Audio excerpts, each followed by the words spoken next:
We're very fortunate this afternoon to have an agenda that really reflects the dedication and passion of the faculty that's been brought together today.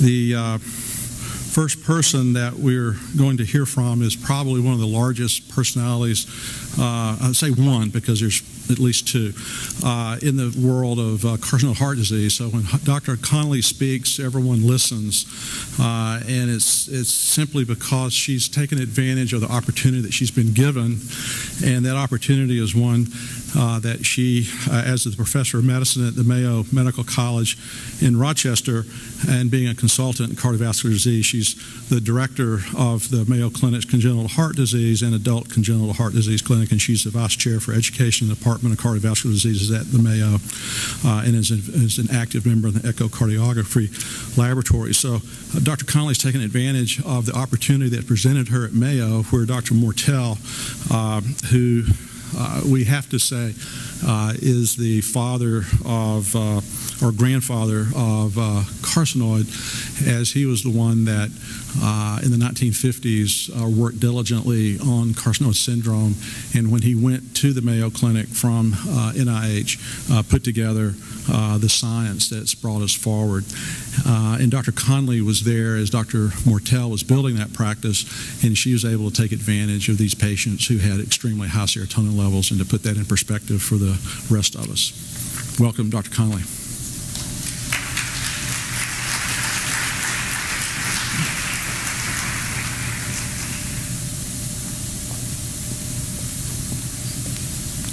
Thank you very much for that kind introduction. It's really a great pleasure for me to be able to be here today to speak with you about carcinoid heart disease. And you've heard about the importance of multidisciplinary team approach. And at Mayo, it's really a great pleasure to work with individuals like Dr. Mortel, Dr. Rubin, Dr. Coles. You heard from Dr. Halfdonerson, who's one of our current partners, and we really have a great team. So without further ado, today I'm tasked to speak with you about carcinoid heart disease.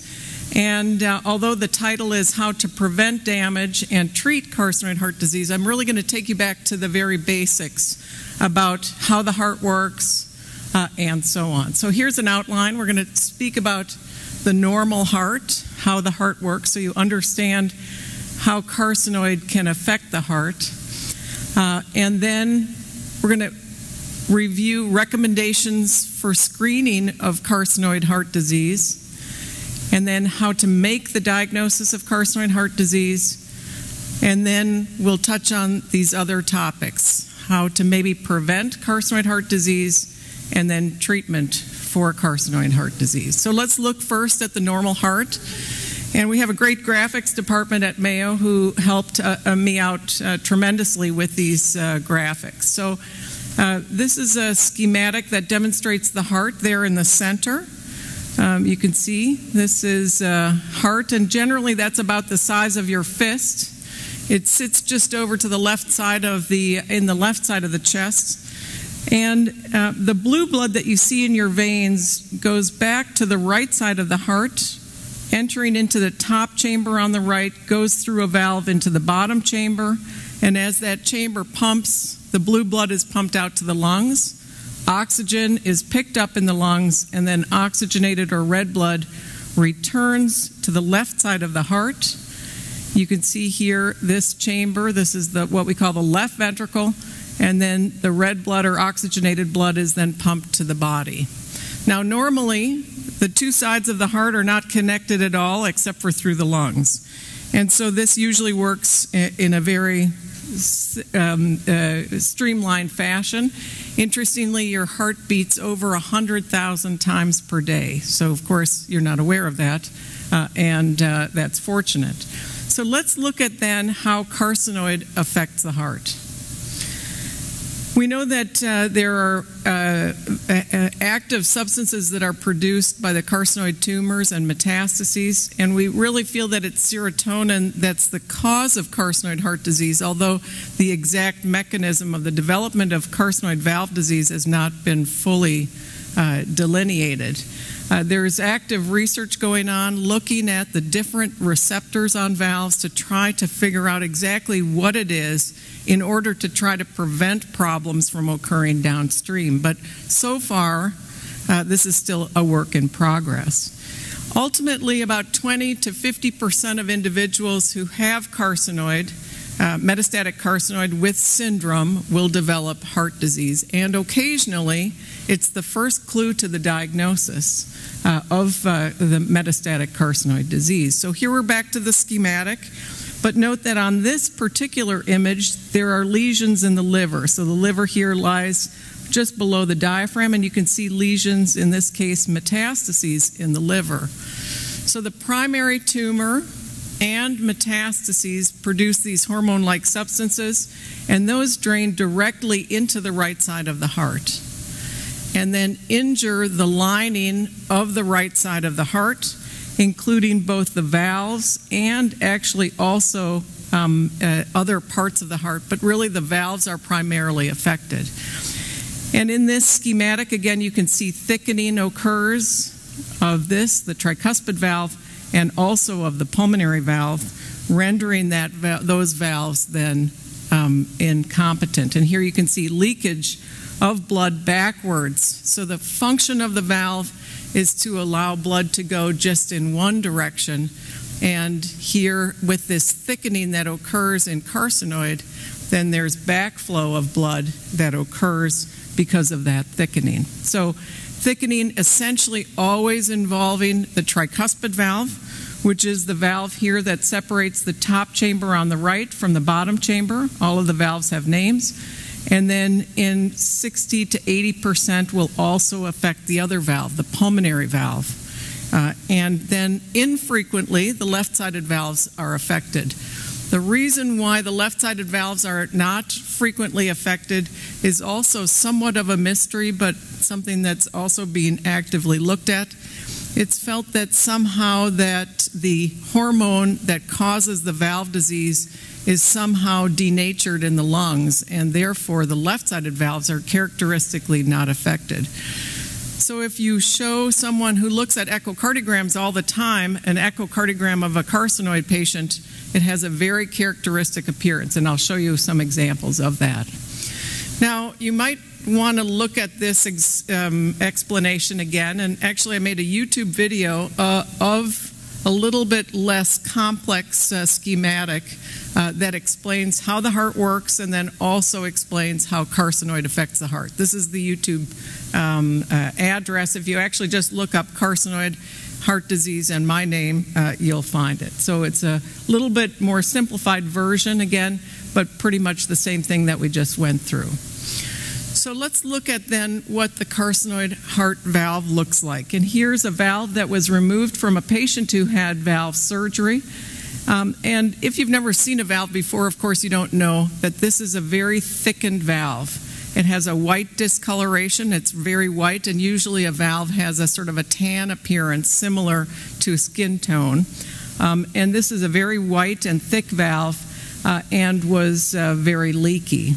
And when the pathologist looks at the valve under the microscope, sees very distinct and unique features, and that includes this plaque-like encasement. There's like a tissue that, almost like a wax-like substance, that covers the valves and renders them, again, thickened with decreased mobility. And then further examination of the valves demonstrates additional information, and that includes myofibroblasts, smooth muscle cells, this extracellular matrix, and then endocardial cell layer. So it's a somewhat exuberant, waxy-like material that occurs and causes the valves to be thickened, reduced mobility, and then leakage of the valves. And again, that decreases the efficiency of heart function. So as I've already alluded to, serotonin, we believe, is the cause of valve disease. And again, the mechanism is not fully evaluated. So for a long time, patients who develop carcinoid heart disease may have no symptoms whatsoever. And we don't understand exactly why some patients develop valve disease and have symptoms right away, and others have valve disease for some years and might have no symptoms whatsoever. But there is a symptom-free period or asymptomatic period, and again, that is variable. Symptoms really, again, because it's just the right side of the heart that's affected, the symptoms are primarily of what we call right heart failure. And that includes fatigue, which is a nonspecific symptom and could be related to a number of other things. Patient treatments, low blood count, other things that can cause fatigue. So that's fairly nonspecific. Breathlessness, however, is a very common symptom, and patients say, gosh, I kind of run out of gas. I'm fine when I'm sitting quietly, but going up the stairs I get real winded, and that's a fairly characteristic feature. Later symptoms, and less frequently, we'll see swelling of the legs, so-called edema, and then swelling in the abdomen or ascites. Now, some of these findings don't necessarily indicate heart valve disease because it can be from other causes such as liver disease, nutritional problems, and so on. So the presence of those particular symptoms doesn't absolutely indicate heart valve disease. So what kind of screening should we do to evaluate individuals for heart valve disease?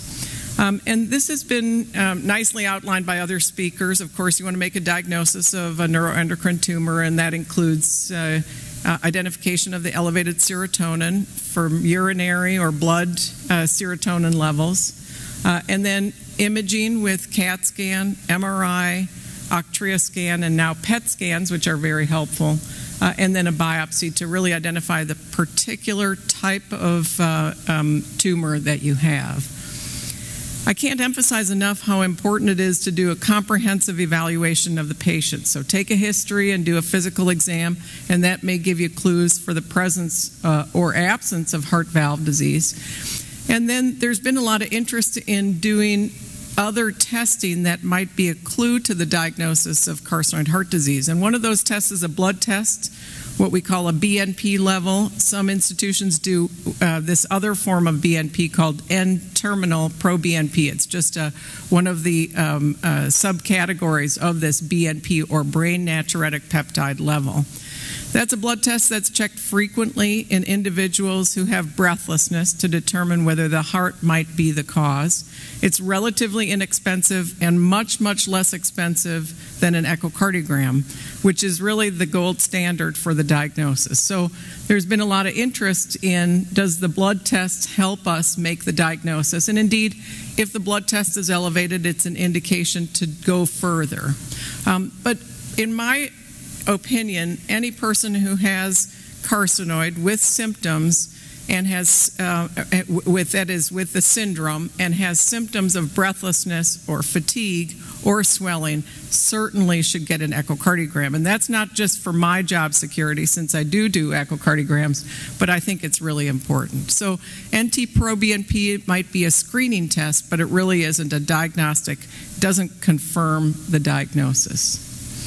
So the echocardiogram, let's have a show of hands. How many in the room have had an echocardiogram? Oh, a lot of you. Excellent. That's good for me, actually. Really good. So let's look at what the echocardiogram does and how it assesses the heart. And this, again, from our graphics department, is a nice schematic that shows how the echocardiogram works. So a probe, an ultrasound probe, is put on the chest wall when we're doing what we call a surface or a transthoracic echocardiogram. And a plane of ultrasound is passed through the heart.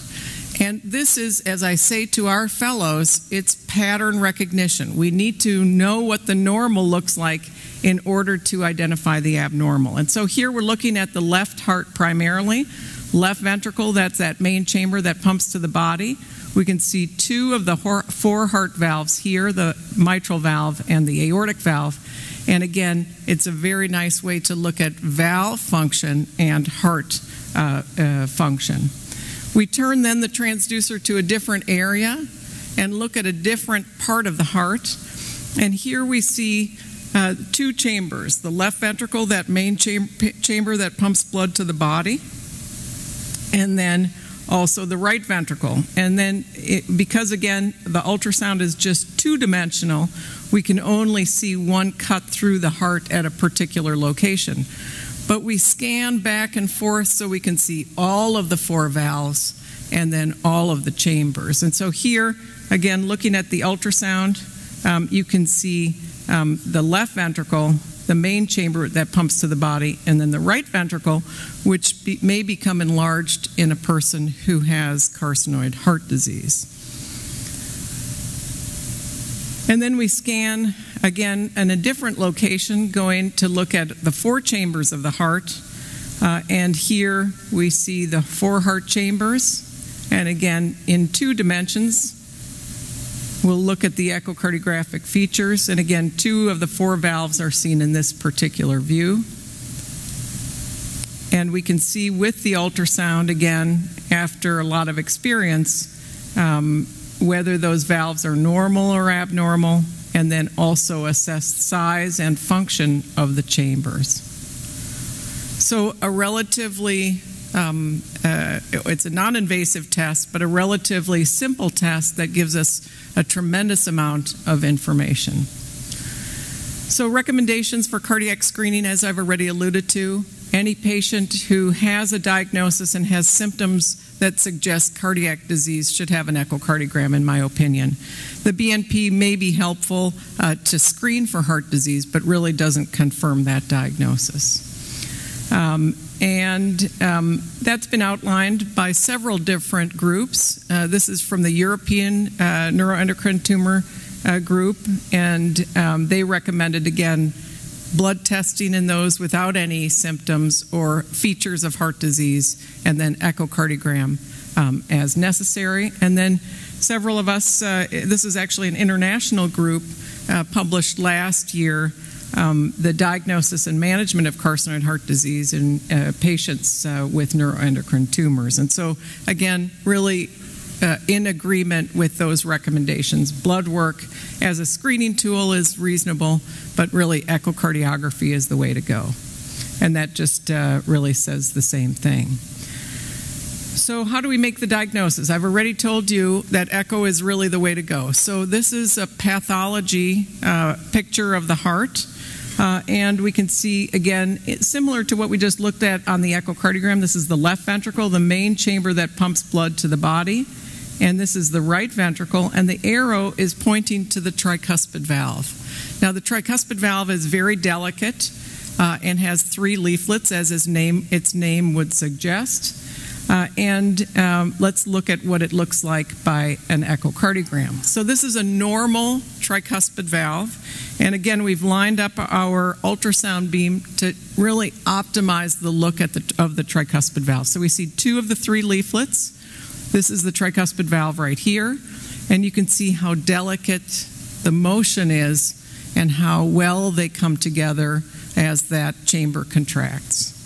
And contrast that to a patient who has carcinoid heart disease, and you can see quite readily, even without having looked at echoes before, how different this valve looks. You can see that there's thickening of those leaflets and reduced mobility, and that those valve leaflets don't come together when they should be closed. And it's not a big surprise then, as we look at the next picture, that there's a lot of leakage through that valve. The color just tells us in which direction the blood is flowing, and here you can see that there's very severe leakage of that valve because, of course, it doesn't close when it's supposed to be closed. So severe tricuspid valve regurgitation is a characteristic feature essentially in all patients who have carcinoid and have tricuspid valve involvement. So tricuspid valve disease from carcinoid. And again, as I alluded to earlier, this is something that anybody who does echocardiograms would see this picture and said, oh, the patient must have carcinoid. It's such a characteristic finding. It's really very characteristic. It's very rare that this finding would be seen in any other disease process. Now, the pulmonary valve, as I mentioned, is often also affected, and it can be very difficult to see. This is, of course, a very nice example that I'm showing you here And this is the pulmonary valve that we're looking at right here, and there's some curled up edges that have occurred because that valve has become sort of scarred and thickened. And then the color again just tells us in which direction the blood is flowing, and there's a lot of black backflow here, so-called severe pulmonary valve regurgitation. So let's just go briefly through the echo findings that we would be looking for. Again, tricuspid valve thickening and regurgitation, as I showed you in the moving pictures. The pulmonary valve is affected in 75% or so, with leakage of the valve, but also sometimes narrowing of that valve. As that valve gets thickened, it can narrow the region, or what we call the annulus. The right heart can become enlarged because it's working extra hard to get blood to the lungs because those valves are inefficient and not working properly. And then it's uncommon to see left-sided valve disease, as I've already mentioned. About 10% of patients will have left-sided valve disease. Now, this is a picture, a still picture from an echocardiogram in a patient who had a metastasis to the heart. It's not a huge problem. In fact, we see patients who do have metastases to the heart, and we sometimes just observe them unless they're causing problems, symptoms, or the patient's having surgery for another reason. So those are seen in about 5% of patients who have carcinoid cardiac involvement. Now, as I've mentioned, echocardiography really is the diagnostic test of choice, but we also sometimes use CT scan or MRI of the heart to look for particular issues. And the recommendations are, if you can't see the pulmonary valve, actually I'm going to just go back here for a second. If you can't see the pulmonary valve well, it's an indication to do one of these additional tests. If there's a question about how well the right heart is functioning or what the size is, it might be helpful to do an MRI or a CT scan. And then again, for cardiac metastases, occasionally we'll do them to better delineate how big they are and whether they're causing any problems. So again, not so common that we do these tests, but occasionally. And this is just an example of a very nice CT scan in a patient with carcinoid heart valve disease. That's the left ventricle, that's the right ventricle, this is the tricuspid valve, and you can start to see that pattern where the valves are thickened and they don't come together, and there's leakage associated with that. And then in this other image on the right side of the screen, again, the tricuspid valve leaflets are here. They don't come close to coming together. And even the pulmonary valve is beautifully visualized in this CT scan, and that's also thickened with decreased mobility.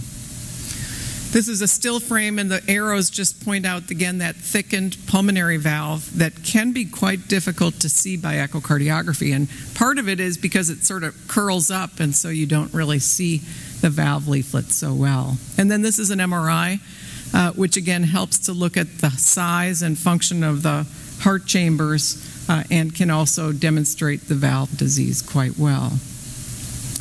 And then you've already seen this echocardiogram of the patient who had the metastases in the heart. Again, in and of itself, not a major issue, but it can sometimes be a reason to consider intervention. So that's demonstrated by echo, and this is the same patient, the MRI scan demonstrating that metastases. So one of the big questions is, how do we prevent this from occurring? And unfortunately, at this point in time, I don't know exactly how to prevent it. I think that that's something that a lot of groups are working on, how to decrease the disease activity to try to prevent heart valve disease from occurring. So medical therapy with the agents that you've heard about over the past few days, limit the levels of circulating serotonin, and we feel that that is a very good way to decrease the potential for progression of disease. Of course, other interventions, removing the primary tumor and metastases, also decreases the activity of the disease, and then some of the newer treatments, which you've heard about also earlier today, PRT. I've yet to see a definite case of regression of valve disease, even with very aggressive tumor intervention. So once the valve becomes diseased, I have never seen a valve go back to normal as of yet, but we're still looking for possible opportunities there. And then let's talk about management. How do we manage patients who have carcinoid heart disease? Well, going back to society guidelines from the Europeans and also from the international group, the way that we manage patients really depends on the patient. We always want to go back to the patient. So here, as we go back to this patient whose echo I showed you earlier, very markedly thickened valve, very severe tricuspid valve regurgitation. How should we manage this patient? Well, it really depends on how the patient turns up. Do they have symptoms? Do they have problems related to the tricuspid valve disease? Are they potential candidates for other intervention? And that's really the key. And there are schematics that show how doctors make decisions, and that's not particularly interesting to you. But in my opinion, the way to manage this patient, if they have no symptoms and do not require any surgical intervention right away, is to watch them. Because, of course, we want to balance the risks versus the benefits of intervention. If they develop some swelling, medications, fluid medications, diuretics may help with that, but really doesn't help with the symptoms. So once symptoms occur, that is breathlessness, fatigue, and then swelling, then intervention may be needed. So minimal medication treatment options are available, and the major treatment for carcinoid heart disease is surgical, with 1 or 2 and sometimes more valves being operated on. And this just shows the valve replacements in the positions that we demonstrated. So our surgeons would always do tricuspid valve replacement essentially in all of our patients, pulmonary valve replacement if there's disease, and then our surgeon often will enlarge the area of the pulmonary artery to allow placement of a larger valve in order to decrease the risk of that becoming a problem in the future. And again, selecting the best time for the individual patient is part of the art of medicine, and also really depends on your multidisciplinary group. So again, timing, the benefits of surgery, decreasing symptoms, versus the risks. And the risks are not just the acute risk of the operation, but also how long will that new valve last in each individual patient. So those are the things that we think about and struggle with and talk to our patients about, and also our colleagues.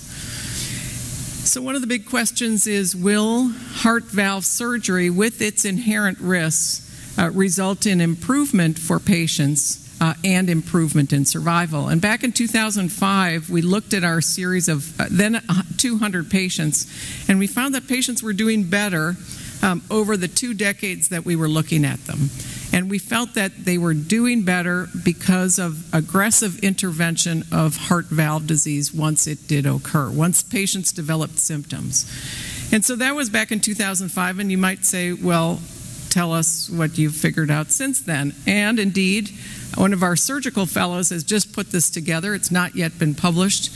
But between 1985 and 2017, we operated on 240 patients with carcinoid heart disease at our institution. And you can see essentially all of them had tricuspid valve replacement, and most had pulmonary valve replacement, and about less than 20%, so 16%, had left-sided valve heart surgery.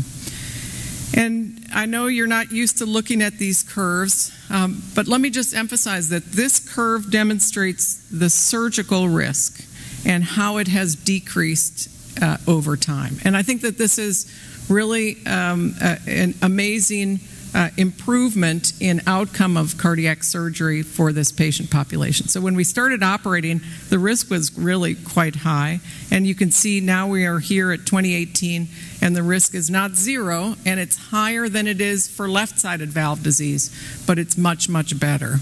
And the reason that it's better is because there's so many new treatment options. The disease is better controlled, the syndrome is better controlled, and then, of course, we've gained some experience. Our multidisciplinary team knows better how to manage patients who have this complicated disease process. So again, if you look at patients who were operated on before 2000, the risk with surgery was 17% compared to now 6% in the more recent era. So from the 2018 update, looking at all of our patients through 2017, we see that they're doing better. There's great optimism for patients with carcinoid heart disease. And their symptoms are greatly improved with surgery. Marked improvement in symptoms in the majority of patients, not every patient, but in the vast majority of patients. We also tend to put in biological valves. One of the common questions that I get is, don't you expect the disease process to reoccur on the new valves? And we worry about that, but we actually see it very infrequently. So we tend to put in biological valves instead of mechanical valves. And we feel that earlier operation, really when symptoms occur, early operation is the way to go and not wait until you're really in extremis. The perioperative management for patients with carcinoid for any surgery has changed, and really we've learned a lot about how to manage patients. And it's really due to experts in the room that you've heard from in the last few days that really have emphasized how important it is to not only control the disease as much as possible before surgery, but around the time of surgery with aggressive therapy, and that really has helped.